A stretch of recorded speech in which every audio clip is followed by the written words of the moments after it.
Vidéo tutoriel de la plateforme Matero.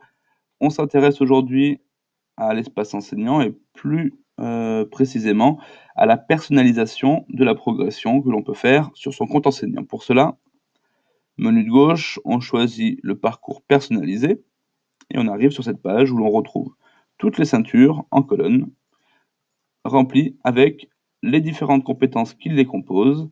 À gauche, les compétences triées par notion, addition, soustraction, etc.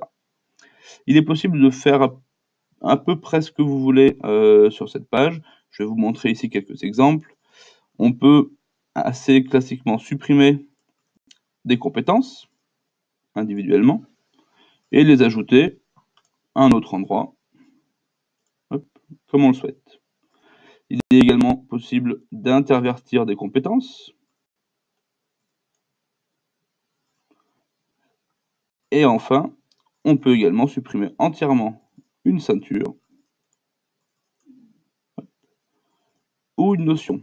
Exemple ici, double moitié, je supprime entièrement toutes les compétences de double moitié.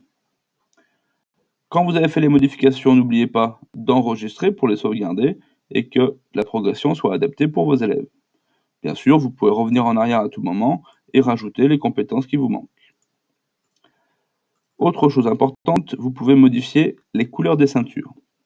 Exemple ici, on a les ceintures 1 et 2 qui n'ont plus de compétences. Donc au final, elles n'existent plus. Pour les élèves, il n'y aura donc que les ceintures suivantes. Il peut être intéressant alors de remplacer la ceinture jaune qui est la première par la ceinture blanche. Mettons le jaune derrière, etc. Dernière chose, sachez que en supprimant des compétences, par exemple, vous êtes en CP, vous n'allez pas garder forcément toutes les compétences jusqu'au CM2, donc vous allez enlever les compétences plus difficiles. Vous le savez, sur le site, les élèves vont gagner des étoiles et des points qui vont leur permettre de personnaliser leur équipement.